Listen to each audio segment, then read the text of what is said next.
Good day, everyone. Welcome to another Live with Kevin, which will eventually, if you've been here before, you know that eventually it will become another episode of the Remarkable Leadership Podcast. I'm so glad that you're here. If you're here live, do me a favor. Well, do yourself a favor. Go into the comment section, whatever platform you happen to be watching this stream on, and say hello. Tell us where you're located. That's actually beneficial to me. It's also beneficial to you because it gets you used to using your fingers. Because imagine that you were joining my guest and I around a table, as she said to me a minute ago, having a cup of coffee, or if it was later in the day, perhaps a different beverage. If you were sitting around the table with us, if you had a question or a comment or an idea, you would share it, right? So why not do that here? If you have a question, a comment, an idea, share it, offer it, and you do that with your fingers by going into the chat function of whatever platform you're on to do that. When you do that, you will be more engaged. We'll make this more valuable for you. I'll be happy, but most of all, it will also make for a better conversation and eventually a better podcast. You see it up over my shoulder. Eventually this will be on the Remarkable Leadership Podcast. And so given that, now that I've said hello to all of you, let me do the intro for the podcast itself. So Marissa, this is for you in 3, 2, 1. We talk about wanting more innovation, yet the level of our innovation often leaves us wanting more of it. Why is it that we don't get the levels of innovation that we claim we want? It's an important question that we will answer today. We'll help you see what the barriers to that, why that gap occurs, and more importantly, how to overcome them. Welcome to another episode of the Remarkable Leadership Podcast, where we're helping leaders and organizations like you and yours be more effective, more confident, and get better results. That's why we're here. That's why I hope that you're here.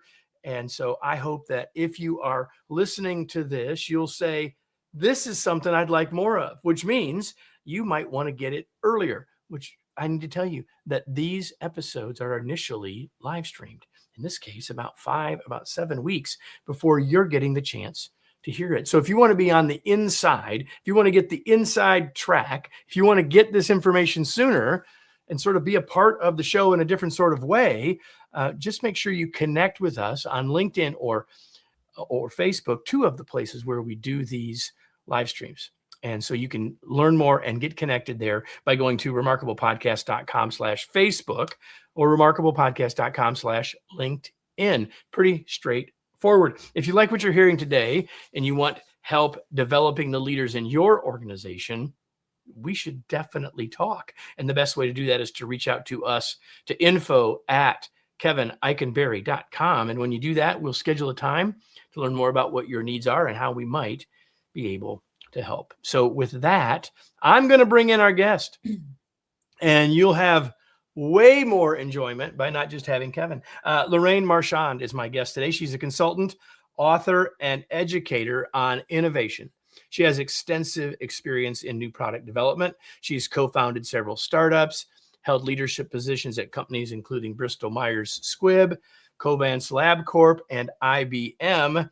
And she served as an advisor to both Johnson & Johnson and Hewlett-Packard. She is an author with John Hance of The Innovation Mindset, 8 Essential Steps to Transform Any Industry, and their latest, and the conversation will revolve today around their book, No Fear, No Failure, 5 Principles for Sustaining Growth Through Innovation. She serves on boards of privately held companies and the Healthcare and Pharmaceutical Advisory Board at Columbia Business School. She teaches at the Wharton School and Yeshiva University. Welcome to the show, Lorraine. I'm so glad that you're here. Well, thank you for having me, Kevin. I'm honored, really looking forward to our conversation. So let's start here, since we're talking about a book, a really good book. I really enjoy the book. But let's start here. From your perspective, what's the big idea of the book?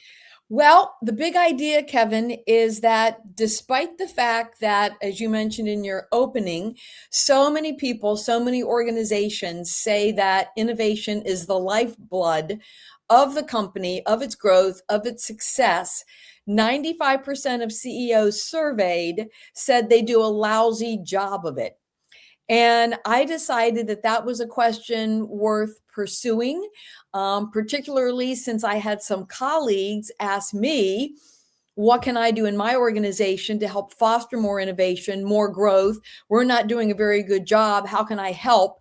And so that led me to study the topic further, to tap into my own experience, and to interview 120 senior executives across industries and across the globe to see what I could learn in kind of a crowdsourcing format that I could share and your listeners. An innovative way to come up with a book, everybody. So she writes a book called The Innovation Mindset. That's why people are asking her this other question, this really important question about like why the gap, right? So let's talk about in the big picture. Why does this disconnect? I mean, we're going to get into some of the details in the book, of course, but from a big picture perspective, why is it that there is this disconnect where everyone says we want it, and yet 95% of CEOs say we're not doing it? Well, Kevin, we can tackle that question at an individual, a team, and an organizational level. So you're asking for the macro picture. Yeah, I would say, I would say what happens more often than not in large organizations is that they want the benefit of innovation to drive growth, but they're not willing to do the hard work to create a culture, an operating system, values, behaviors, a whole system with which innovation can flourish. And the main problem is that they create an environment where it's not okay to fail, to experiment, to learn. And in my research, that is what it all boils down to. If we don't have an environment where it's okay to fail because we view failing as experimentation and learning, that's the kiss of death for innovation. So two things about what Lorraine just said, everybody. Number one is so some of you are saying, yeah, the organizations, they should figure this out. They want it and they should do all the hard work. I would just say to all of us, there's a lot of things we all want that we're not willing to do the hard work on either. So I think it's worth noting that. And the second thing I want to note here is that everybody, Lorraine, my observation is that everybody, and that's a lot of people, right? Everybody will say, man, we learn from our mistakes. And yet we don't want people to actually make mistakes. Like, we know it's profoundly true. And yet we label mistakes and failure as bad, which is begins to unfurl all the stuff that we're going to talk about today. And I think, and I also love that you said that we could talk about the disconnect at the organizational level as well as at the individual or team level. And for those of you listening, that's a sort of a piece of what I'm trying to bring you every episode is a look at leadership for yourself. Some episodes much more about that than others, but also like, what's the organizational story here? What do we need to be thinking organizationally? So sort of the big picture as well as the individual picture. So I love that. And I know we're going to get to some of the individual stuff as well, but I want to stay at the organizational level for another sec, because one of the things in the book that I think is extremely insightful is the fact that you say, from an innovation perspective, there's basically 4 kinds of organizations. So I'd like you to outline them. I'll put them on the screen for those that are watching, but I'd like you to outline them and as every one of you listening, I want you to which one is us? Like, where are we among these 4 things? You want to do that? Let's start there. Oh, I love that. People have a lot of energy around what I call these innovation organizational archetypes, a lot of syllables just to say these are the personas or the profiles that a lot of organizations fit into. So as you can imagine, we start with the startup mindset, an early stage company trying to get themselves up and running with a new product. And we think of them as very, very innovative. The second one is going to be more of an emerging or the adolescent stage, where maybe we're coming out of the startup gates, but we really haven't figured out how to systematize and develop processes and make innovation part of our DNA, if you will. The third one is the sweet spot. So we might call that the emerging or the growth-oriented company that's right at the heart of being innovative, small and nimble enough to make great decisions, but also just enough scale and process and consistency that they can repeat the experience. And then finally, the one we all have probably had some experience with, the corporate behemoth, the bureaucracy can't get out of its own way. Quarterly earnings seem to shut down a lot of creative thinking. And that's our fourth archetype. So as I was reading through those, I had two thoughts, and so I'll share them and you can comment or say I'm wrong, which happens a lot for me. But the first one is that the adolescent doesn't necessarily mean they're a teenager. I mean, you're using sort of the idea of, we're really starting to grow up. I think there's a lot of organizations been around a very long time that are really here. They really kind of wanna, but they can't really get out of their own way, which is different than the behemoth that you described. But the thing about this stodgy old bureaucracy, as you call it in the book, that doesn't have to be a huge company either. So my two observations were, one is stodgy, old, and bureaucratic doesn't have to mean huge. Could be us in much smaller form. And this idea of being that up and comer doesn't only mean we've been at this business for 2 years, 4 years, 5 years. Thoughts about either of those comments? Well put, Kevin. My research showed that those categories are not chronologically related to age from an innovation standpoint. And so what I mean by that is, in that stodgy bureaucracy type of bucket, you might place a 150-year-old company like an Ecolab, like a Veolia, that actually has a lot of the spirit and the innovation drive and DNA of more of your startup. You could see a startup that, I come out of the pharma industry. And so you might have a startup where the venture capitalists have decided to bring in an ex-pharma team. And on day one, because it's filled with corporate executives, they're not doing anything in a startup fashion at all from innovation mindset, because they're all bringing a lot of corporate heaviness and process with them. So there's no chronological meaning to that, those different definitions, but it's very true that emerging mindset, that emerging company, that third one, that growth oriented one, even though it's devoid of chronological age, that's a sweet spot that everybody is aspiring to. Again, that intersection of innovation, creativity. It's safe to experiment. We encourage learning. In fact, we value continuous learning, but at the same time, we have enough scale, processes, our operating system is developed enough that we know how to make sure that innovation is something that we do on a repeated basis and it's inculcated in the culture. So that's the place most companies want to be. And so we're going to spend the rest of our conversation about how we can move in that direction. And so let's go back to something you said earlier about we can think about this organizationally. And I really hope as an audience that you're, as a listening audience, that you're thinking about that. But you also may say, hey, Lorraine, I'm a frontline leader. I've got a team of 9 people. How does this fit for my team? So can you just say a little bit about that before we sort of get into what the barriers are and how can we move past them at any level?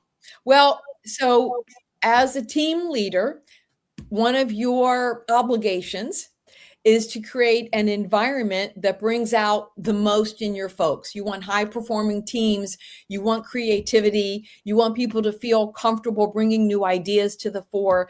And so for a leader, it's important that you come up with the rituals, the practices, the incentives around behaviors that work for your team. So let me give you an example. When I was at IBM Watson, in the big behemoth category of companies, as a leader within that organization, I had what I called fail-free Fridays. I convened my senior team and we would have a 30-minute conversation about what wasn't working. Not with an aim to solve any problems, but just to make it okay for colleagues to come around the table, talk about what wasn't working so that we could have honest discussions. And that was one of those rituals that I put into place so that it was very clear and obvious to folks that I valued conversations about failure. We viewed them as experimentation, and we wanted to talk about them as a team. And I hoped that the leaders would inculcate that spirit in their own team meetings and in their own ways of dealing with their teams. So there are small things like that, no matter what kind of organization you're in, that you can start to create as rituals, practices as a leader on your team. Okay, so I love that in so many levels, but I need to dive into that specific example for a second. So I have two thoughts. Number one is, how hard was it to keep people from wanting to go to solution? And did you really keep them from going there? Like, talk a little bit, because I'm sitting here thinking about that as a leader. I'm sure others are too. Like, how did you keep them from going to trying to go to solving? Yeah, great question. Well, one thing was, because we only have 30 minutes, we didn't have a lot of time for solving it. So, to some extent, you've got to constrain it with the question and the time. And so, yes, I was very keen on saying we got 30 minutes. So-and-so has volunteered that they're going to share a problem with us. We can ask questions around the problem. We can find out why it's occurring. We'll explore everything that we can about it, but we're not here to solve it. Now, that doesn't mean that the team isn't going to get together separately to have a conversation with Sue about solving it. But our goal was not to try to solve it there. It's just to try to uncover the fact that we have this problem. And the reason it was so important just to really shed the light on the problem and all of its facets and stakeholders that were involved and get into all the messiness is because in large companies, it's so much the proclivity to take messy things and shove them under the carpet, right? Pretend like they'll go away, can do thinking, we're too big to fail.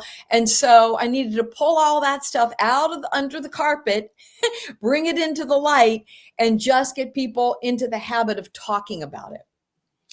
Yeah, I love that. So the other thing that came up for me as you were talking about your 30-minute fail-free Friday meeting, which I have a hard time saying, but I love the idea of, is what if, or so did it ever happen? Or if someone implements it and they don't get anyone to share something. In other words, if there's really a fear, they may not want to share the failure. What would you say if that happens, or if people are worried about that happening? Well, that's a really good point. And when you start something like this, clearly you have to make it safe for the leaders that are going to come forward. They have to have what we call that psychological safety zone. So we had to have some ground rules and a little bit of governance around this. It's a safe zone. Nothing that we talk about under this cone of silence goes outside of, the room unless we have. It's Las Vegas. What happens here stays here, right? Yeah, so well, obviously we didn't try to hide it, but we tried to say, look, this is a safe zone. We're going to keep what we discuss among us. We'll have other opportunities to talk about action plans and solutions and where we go with this, but it's got to be a safe place. And at the beginning, I did need to reach out to people on my team saying, you know what, we just struggled with, let's say it was a customer delivery problem, or, it was something with a data or a solution or software, something in the business unit. We're going to talk about this. I want you to just share what happened with everybody for the benefit of learning. So once I got people to feel comfortable with that, I called them and we discussed it. Everybody found that it was a safe zone. Then people were much more willing. And actually they started looking forward. I would get people writing to me saying, can I please have the 30 minutes? Yeah, because I just had something that happened with my sales team and I'm like still scratching my head over it. And it would really help me to process in a safe space what happened, like, especially since we're not going to try to solve it. I'd like to share this with my colleagues. I love that, because I often say, Lorraine, that thoughts are fuzzy, words bring clarity. So the fact that someone gets to talk about it to other people starts to solve it already, because they get clearer about what really is going on. I love that the idea of sort of, I'm preceding it. Like I'm setting it up so that we don't walk in the room and no one's going to say anything. And the only thing I would add to this is that, if we as the leader are willing to share our failures, others are going to be way more likely to share theirs. Right? Yes. Great point, Kevin. And I will say that I think the first two, at least, in this particular situation that I'm thinking about, because I still do it, but the first two sessions, I did bring my failures to the group and showed them how this was going to work. So you're right. You've got to be willing to model it in order to really be authentic about having people feel comfortable sharing their thoughts and their experiences. So at the start of the start of the show, the start of the before the conversation, I promised that we were going to talk about, okay, what are the barriers? What are the reasons why we have this disconnect between our stated goal of innovation and actually getting innovation out the door? And it comes down to the core of the book. And I want to spend the rest of our time in this conversation about what you call the 5 C's, that these 5 things, like a good consultant, Lorraine, they all start with the same letter. And I can say that because I do that all the time. But the 5 C's, let's talk about those in terms of what they are. I'm going to ask about we'll dive into a couple of them, but just give people an overview of the 5 real quick. Sure. So the first one has to start with culture. And culture is all about setting up an environment where we experiment, we replace failure with experimentation and learning. Our second one is going to be customer first, because really difficult to be an innovative, forward-leading company if you're not putting the customer first. Too many companies talk about the customer, but then they go into the echo chamber. They practice inside-out thinking. Guilty as charged. We think we know what's best for the customer. The third one is one of my favorites. I call it chance, but it's focused on how much we invest in risk.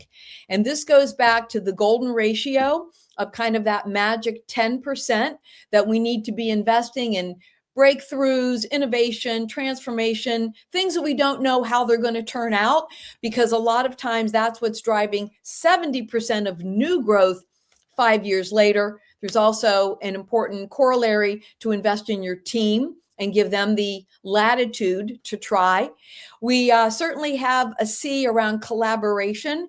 And I like to say that collaboration is no longer a behavior that we incent that's about getting along with your peers and being likable. It's a strategic business imperative. And business grows when functions and departments, services, and stakeholders all come together around a common objective and around the customer, all aligned and moving in the same direction, breaking through their silos. And then finally, change, because all of this is underpinning the fact that if we're going to create this positive culture, we've got to be willing to lead the team through change. And so I've got some tips and techniques on how you can make change much more amenable and easy for the team. One of them is delete something first, right? People get overwhelmed when all you do is pile up the bright, shiny objects on their desk, tell them how excited they're supposed to be that they've got one more project for innovation, and yet they're trying to see through, what are my priorities? How am I going to get this big list done? So take something off of the plate and help your teams reprioritize so everybody can focus on that one thing you want to do really well, that's new and cool and very exciting. So those are the 5 C's in a very brief overview. Well done. So I want to talk about several of them, but that last thing is so important. That, I mean, I suppose someone could be listening and saying, oh, we got 20 minutes in before we talked about change. Innovation has to be related to change, and it does. And that's really not where I want us to spend the few minutes that we have left, because I think people get that at some level. But the point that you just made might be the thing that is what people will take from this conversation, which is we can't just keep adding. I recently had a conversation with someone who said, in a similar conversation, was saying, it's like the picture of the plate at Thanksgiving. And if you're not from the United States, it's the plate at when you're having a feast, right? And the plate is so full, and there's something else you want. Where are you going to put it? There's no place to put it. The only way you can do that is if you have less mashed potatoes. Like, unless you take off some mashed potatoes, there's not room for the brownie or whatever. It doesn't matter what it is, right? So, like, that is a critical thing, and I am guilty with my team of that, and I am guilty with myself of that. It's incredibly important, and I'm so glad that you mentioned that. I want to go back to the customer first one, and I'm going to read you something you said in the book, because I thought it was profoundly true. And you can comment on it as you choose. You said on page 49, I'm not going to It's not a test. On page 49, you said customer first doesn't mean asking the customer to tell you what you should do. Because I think sometimes that's what we like. That seems like the magic bullet. Like if they would just tell us, then we can go figure that out, and we ought to be able to sell them that. Yeah, exactly. And the customer really has no clue about your business or your competition or what your offering is. And so it's putting a heavy weight on them to tell you what to do. And so I like to say that the first and most fundamental question in customer research is, first of all, to know who your customer is. And I know that sounds very counterintuitive, but I can't tell you how many times I sit down with the team and I ask that fundamental question and we're still discussing it 4 hours later. Okay, because you might have various stakeholders, various customers, a decision maker who doesn't manage the purse strings. And so it's really important to understand who the customer is. And then you also need to break down what is it they're currently doing? What is their work that is not going well, that's not satisfying, where I think I can intervene and offer them some kind of a change or solution? But I have to observe the customer. I have to have evidence of what they're doing before I can know where I might be able to intervene and change something for them. So I have 6 fundamental questions that are all about understanding the customer before you ever ask them what they need or what they think of your idea. Those are like questions 7 and 8, Kevin. Yeah, and those questions are all on page 32. So when you all order your book, see right there, they're right there. And so when you order your copy, you can just make a mental note. You want to go to page 32. So when I think about your 5 C's, I know I am told by my team often that, Kevin, you're not normal, but they also say, Kevin, you're not a normal reader, because 537 episodes, about 520 of those ish have been interviews with people like you, which means 520 books, not counting all the others. And so my point is that if you read much of anything in the business press, you're going to hear words like culture. You can see a whole bunch of episodes here about culture, about collaboration, about change, about customer. But that other C of chance might be and that isn't meant, by the way, Lorraine, to discount any of those other 4 in the context of creating the innovation we want and need. I don't mean that at all. And the interconnections between them are all super important. But the thing that people won't have read as much about is this idea of chance. I mean, take us into that as it relates to risk taking and as it relates to how do we really start to think about how we invest that time? What does that look like, et cetera? Yeah. Well, Kevin, I like to say, think about your own personal finances. If you are so fortunate enough that you're able to invest your own money in the market, you don't put all of your funds into one stock or maybe even into the public market. You have a diversified portfolio. You have things that are going to pay dividends immediately. You have things that are for the medium term. And you might even have things that are very high risk that you don't expect to get a return for maybe 10 or 15 years. And corporations need to think about investing in the same way. And so what the golden ratio says is that you invest about 70% in core. That's to keep your basic business moving forward. You invest another 20% in adjacencies, market expansion, maybe some new customers. And then you save 10% where you invest in net new stuff, right? This is the area where we're not exactly sure what it's going to pan out, but we know we need to look around corners, get ahead of the game, and make some investments. And Sergey Brin said it beautifully, because this was the algorithm that he used at Google. And he showed that 10% that he invested in innovation 5 years later was where 70% of the company's new growth was coming from. And in my research, I found, and I actually interviewed 120 executives on this question, that the companies that sustain growth, that have breakout growth, follow some kind of similar algorithm. Maybe not precisely. If you're in software, your algorithm might be a little different than you're in retail, but they think about it in a similar type of way. and that algorithm really does play through. And I like to say that the corollary for that is also investing in your teams. So we have to make sure that the teams are staffed, resourced, given some latitude, and have some incentive, because that's where you're going to get the new ideas from. They're not going to just fall from the sky. We've got to take that chance of investing. We've got to marry that up with investing in the team, and then creating that environment where they can bring the new ideas forward, and then investing in them. And some of the best companies that I met with showed how they brought the employees into that algorithm. So, they might stage contests. You could, represent an idea. And then at the end of the year, certain of those different ideas or solutions would make their way through into new products. So there's a way that you bring these two together, the financial investment, the resources, and create a really nice ecosystem where people can work and flourish and see that their ideas contribute to the company's top line. Which takes us back to culture and collaboration. And honestly, sometimes your line folks are the ones who really understand the customer better than the people sitting in that room for 3 hours trying to tell us who the customer is. That's a whole nother conversation, isn't it, Lorraine?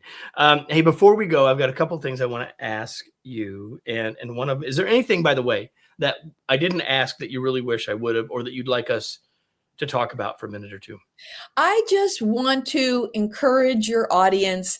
If anything is holding you back at an individual level, you feel intimidated to innovate, you feel afraid of bringing a new idea forward, I hope that you've heard something here between Kevin and myself that will inspire you to just step out of your comfort zone, put a new idea forward.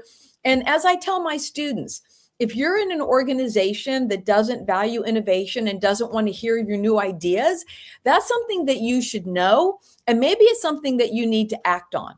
Do you want to be in a company that doesn't encourage innovation, that doesn't want to hear your ideas, that doesn't want you to develop, and doesn't want you to help the company to develop? So spend a little time reflecting on that. But please make a change if something is holding you back. Try in some small way for yourself and for your team. Start something like a fail-free Fridays if you would be so willing to do so. So before we go, Lorraine, I have two more questions for you. One is this, the only one you knew for sure I was going to ask you. Like, what are you reading these days? Well, one of the books that I'm reading, Kevin, is called Invisible Women.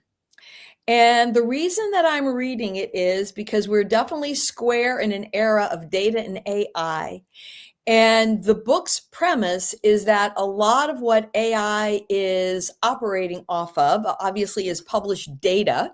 And that in many situations, data, if we look over time, is absent of a female perspective or information on women. So not to over index on it, but I found it really interesting to think about what is absent in data that AI is now programmed to report on, which could be the next bastion for innovation and change that we need to think about. Because if we're this reliant on AI and the information that it's giving us, but it's only as good as its data sources, what do we want to do to kind of reconcile that? So I think that's an interesting thing to probe, the data sources that AI sits upon. We'll have Invisible Women and No Fear, No Failure linked in the show notes so you can get to your copy, no problem. And I have to say, this might be a record in the last 6 months that we went 30 minutes before the letters AI were said. Before we go, the other question, where do you want to point people if people want to get connected with you and learn more? Obviously, we'll link people to the book, but where do you want to point people or send people? How can people connect with you? Well, I'd love to hear from you on LinkedIn. So Lorraine Marchand on LinkedIn, and I'd love to have debate and discussion there. I have a website and it's lorrainemarchand.com. So please get in touch in those couple places. And I'd love to hear some of your ideas and thoughts and other ways that I can encourage and inspire you to get out there and innovate. Both of those two places are two other places where you can find links to you can get your copy. We've had people here on the live saying, hey, I'm going to order my copy. I hope that you do the same. So everybody, the question, and Lorraine really got at this a second ago already, but the The question that I always ask you, I must ask you again, and that is, now what? You've spent 30 minutes with Lorraine and I as we talked about innovation and why we don't always get what we want in innovation in our organizations or our teams. The question is, what can you take from this that you will do something with? Because if you don't take action, what's the point, right? Knowledge is only powerful if we act on it. And so it's my hope that you will do that today. And it's my hope that you, of course, will come back again. But before we say goodbye, Lorraine, thank you for being here. Such a pleasure to have you. Well, Kevin, you promised that we were going to have a fun, lively conversation, and we did. So my thanks to you. I always like to live up to my promises. I'll say you're welcome, and thank you, Lorraine, as well. So everybody, if you found this useful, number one, take action on what you learned. And number two, make sure you're subscribed so you'll come back next week to join us again for another episode of the Remarkable Leadership Podcast. We'll see you then.